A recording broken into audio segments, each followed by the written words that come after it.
Hi, Peter Van, the Dent Fix guy. One of my favorite parts of this job is getting to go out in the field and work with our customers that have bought our equipment and want to know how to use it to the best of their ability. This is a very important part of what we supply here at Dent Fix. Not just great tools to do the repair, but the knowledge you need how to do the repair correctly, cleanly, and quickly. This is a quick clip of me at a local shop helping them out with their DF-900 DX Aluspot aluminum repair station. It's been edited to reduce the time factor that you have to watch.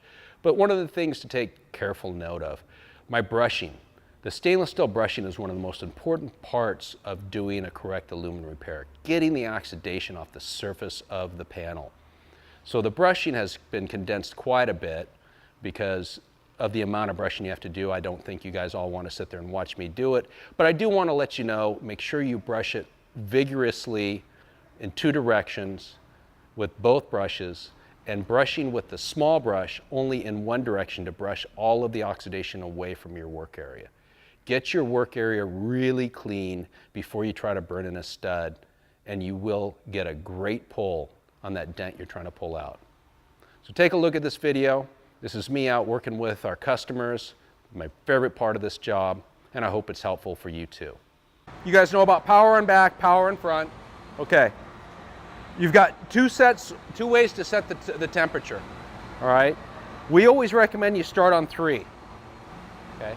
Now, this is your presets right now. It's on this side, so 1 to 7 if I remember correctly.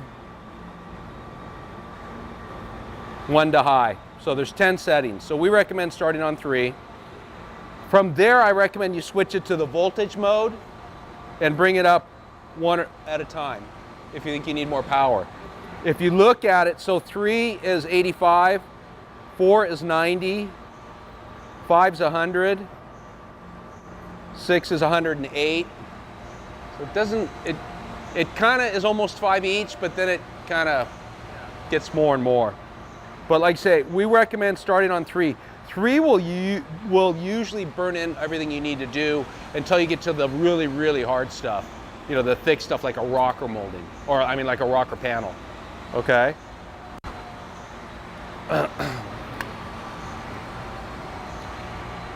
Keep your ground electrodes clean, okay? Do you got like a little Scotch Brite we could use? Yeah. You guys can see all the flare up on your ground planes. That means you're getting resistance, right? Yeah. So in other words, that's one of the reasons why you're not going to get a good stick, because you're not getting all the power through. And that's due to those being dirty? Is that what? It's due to them being dirty, but one of the things you got to do is when you clean off your patch and brush your patch, make sure that it also includes your ground area. A lot of guys will, really brush the area where they're putting the stud, and then these will be going onto dirty aluminum. So now you're burning through all that crap, which is a resistance, right? It's good to clean with cleaner the area? No, what you really want to do is, okay, so you got your coating. This should have had liners in it, did it not? Huh. You got your coating removal tool, so we need to replace that. When you find gentlemen, swap that out for me. So you get use the orange too or no? With the grinder, or it's not recommended? This should work fine. Just don't use it on something steel. And then the biggest problem I've seen guys using angle grinders is they grab the one they're using every day, and then they use on the aluminum. And even if you use a new pad, when you're grinding, you're throwing up all the stuff, so it's getting all over the tool, and it's an air tool. So when you use an air tool, it blows stuff around. So a lot of times it'll contaminate it. So it's not a problem, but get one and just put it in here and only use it for your aluminum. Okay, you know the whole thing about galvanic corrosion, right? Yeah. So the factors you got to think about with aluminum, galvanic corrosion. Don't let steel fragments get on it. So pretty much if you're going to use a grinder, just use it for this and that's it. Exactly. Any tool you're going to use on aluminum, dedicate it to aluminum. Okay. One of the second things you got to think about is oxidation, okay? Oxidation occurs immediately when aluminum is exposed to the air. So as soon as you've removed the coatings, it's already starting to oxidize. So that's why you have the 2-wire brushes. And it's really key, and I'm going to show you how to do it, but what you really want to do is you start with the big one, cross brush it. So brush it this way, then brush it that way, and I always do it twice. Get in there and get it loosened up, okay? And then I'll brush it away, and then I'll take this guy and I'll do the same thing, but I'll brush in one direction. So it brushes everything away, because when you're doing this, you're breaking it up, you're kind of grinding it in. When you brush it one way, you're just brushing it away and you're still lifting a little bit. And again, I'll do that 2 directions, two times.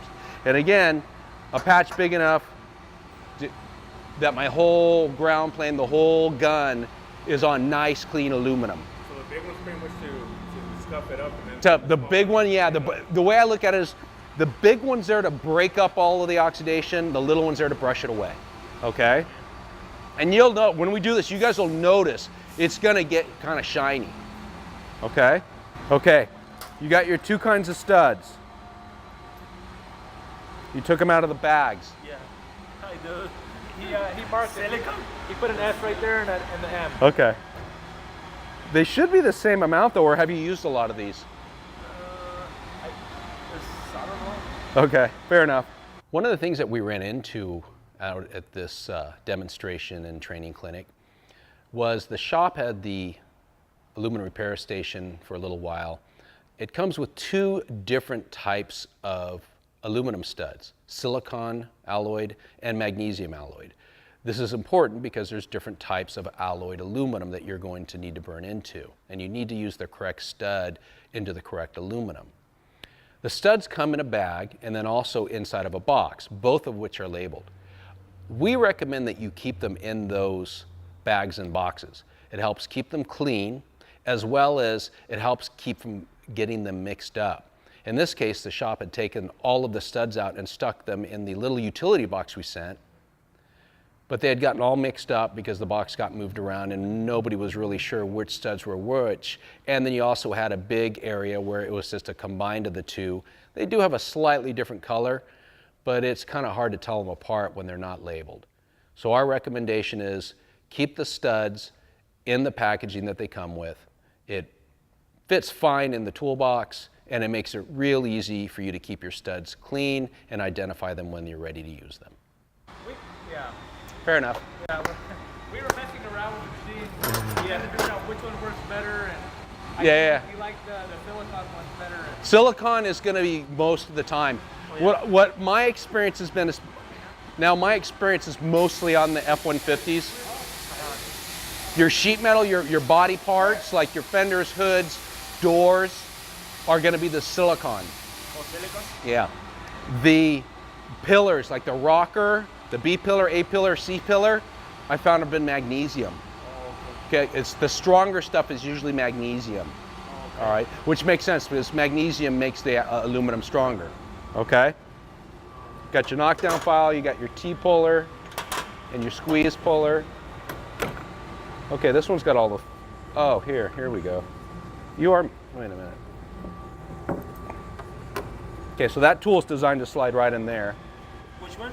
That tool right there, yeah, see how it's got the side right there? That sits right there, so it sits flush. All right. Okay.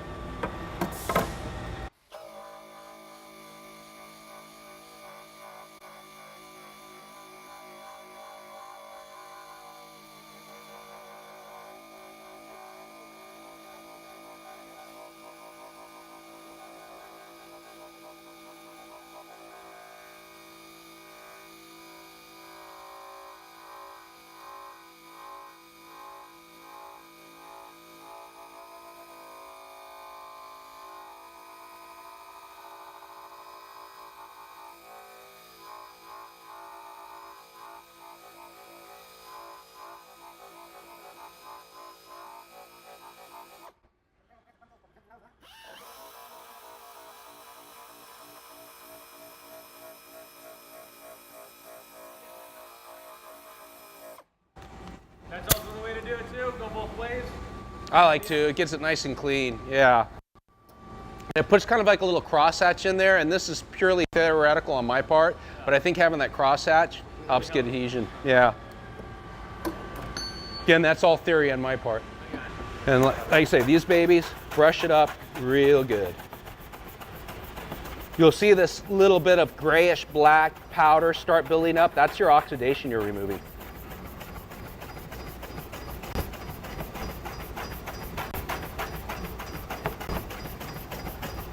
We don't have to put the hand before we brush it, huh? What's that? We don't have to put the hand. Like, don't touch it. Don't touch it. No, don't touch it, because then you're putting oils and all that, which is going to make it oxidize even more. See how shiny it's getting though? It'll start getting pretty bright after a while.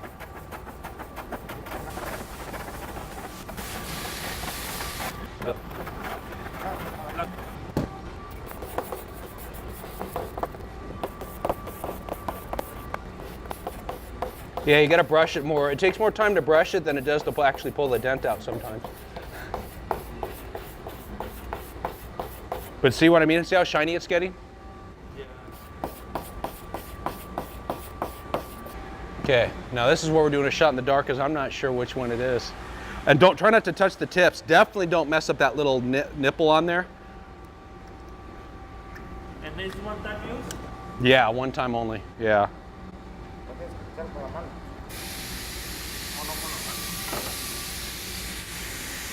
Okay.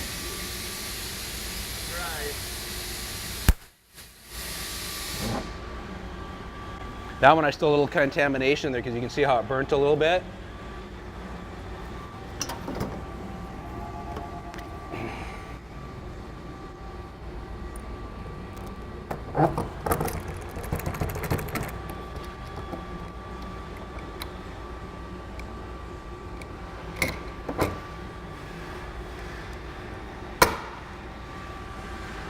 Yeah, that was either the wrong one or it was contaminated.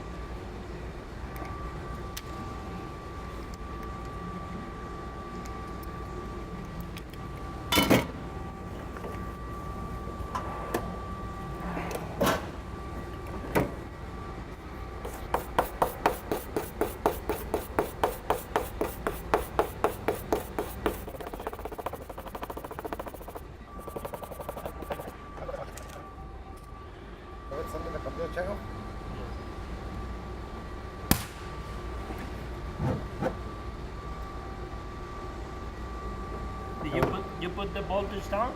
Yeah, I did. I lowered the voltage by 3. Okay. Just because that one burnt through, thought I'd be a little more cautious with it. But I gotta admit, that's the first time I've ever seen it burn through on 3.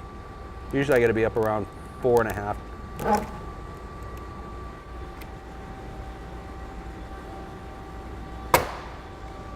Let's try the other one now. That was out of that side, if I remember correctly.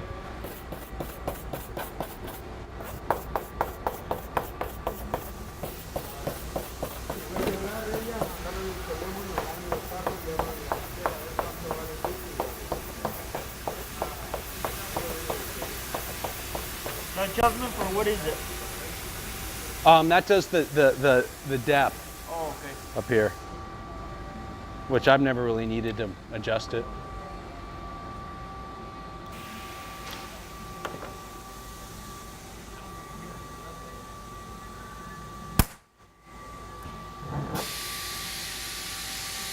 That one felt a little bit better.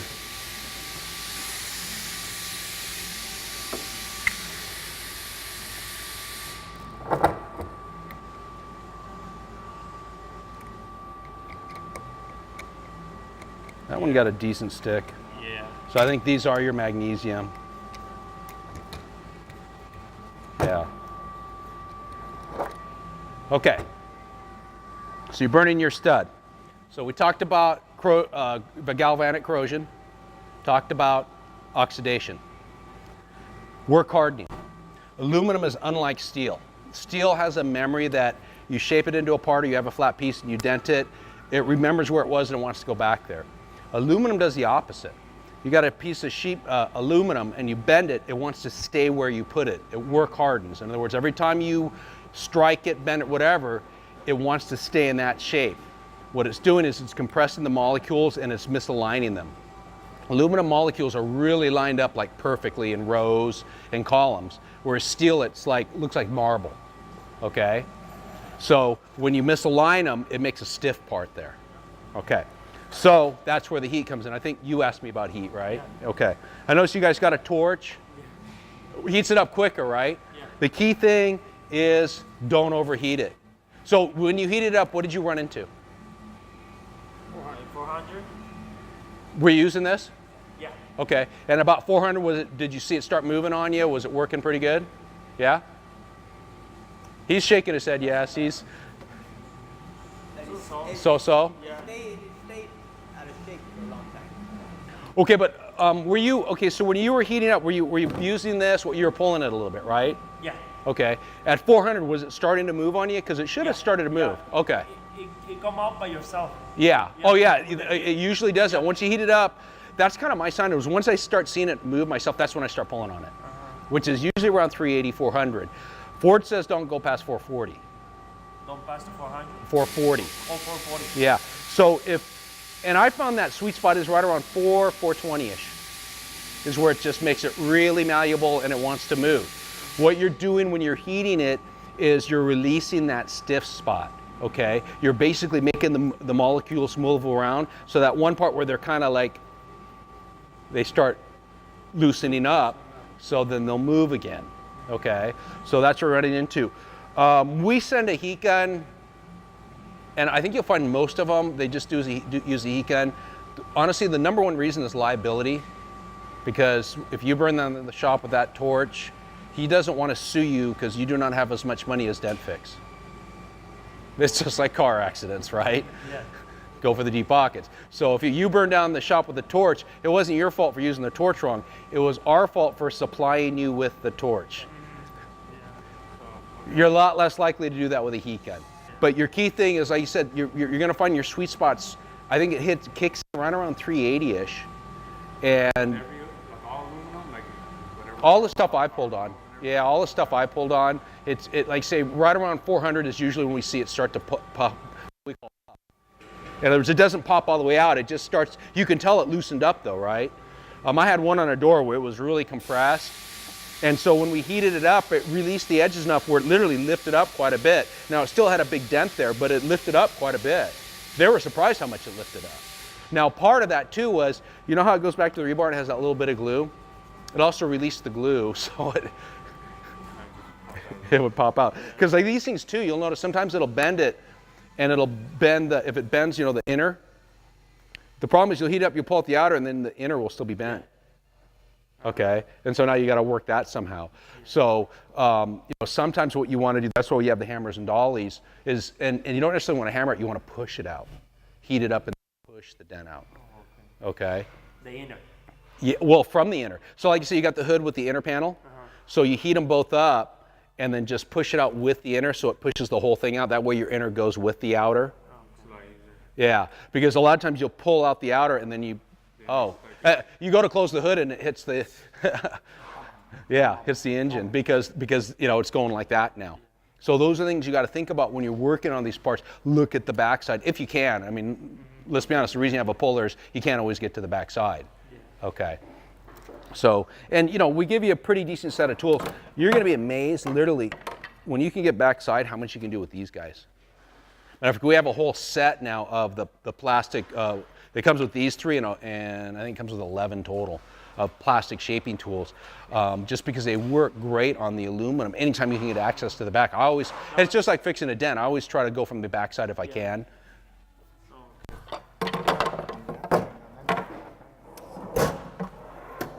And of course, you've got your polished steel hammers. We also have a set of aluminum hammers, which I like better. Have you used the steel hammers at all on aluminum? No. You got to be really soft with your strikes. I mean, you honestly, you're really tapping. You're really, and when you're working it, you're going to go dolly off. You're not going to go dolly on, because if you go dolly on, you compress the aluminum too much. Okay. So that's why we came up with the, hang on, let me get it real quick.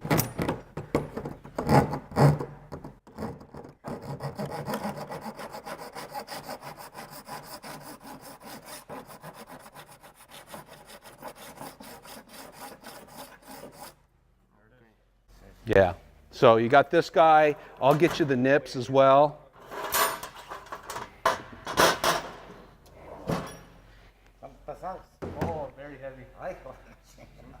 See what I mean by the difference on that? You can imagine the strike on that's going to be completely different than one of these steel hammers. And then this is that. Well, that's just it. When you're using a hammer, you're building what's called kinetic energy. Okay, kinetic energy involves two things.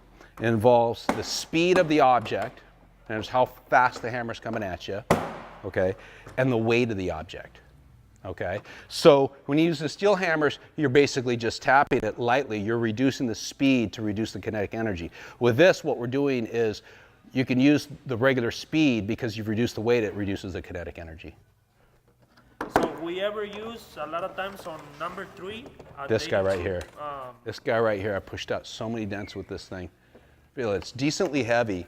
You've got your hard tip for your smaller areas and your lines, and then you got that nice round one that can get back there and really give a good push to something. Oh, you push it like this or push it? Yeah. Whatever you want. Yeah, it works really good. You use that for bumpers too. Actually, it works really good as a bumper shaper. Yeah.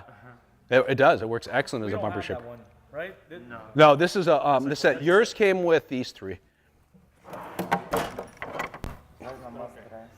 Yeah. So in lieu of that one, I use this guy all the time.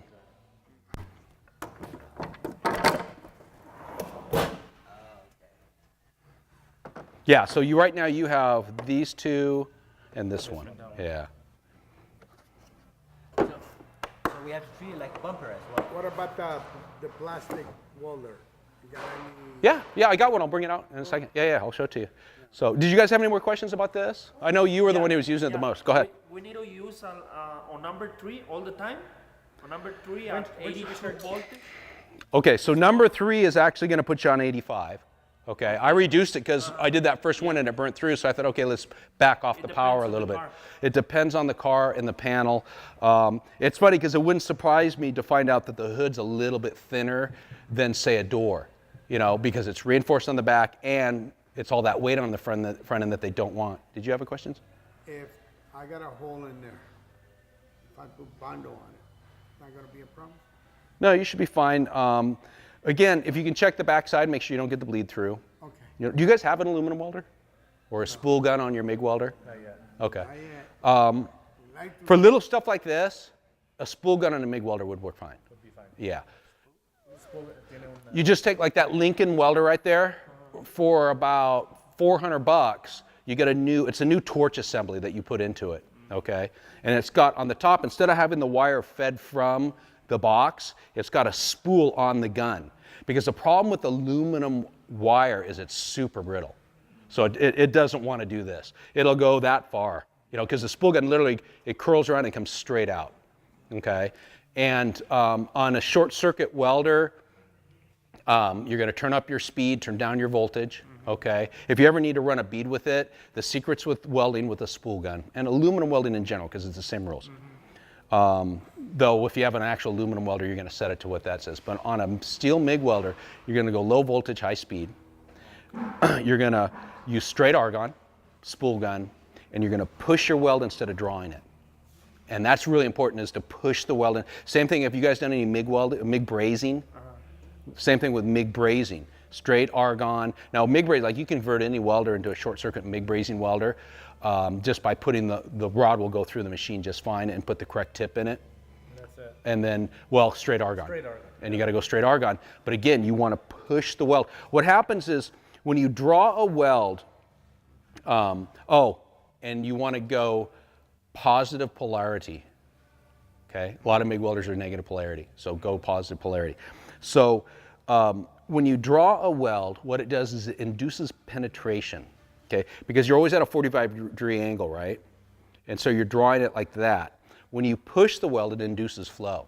That's why when you MIG braze, you're not trying to get penetration because it's not going to penetrate. It's like hot glue, right?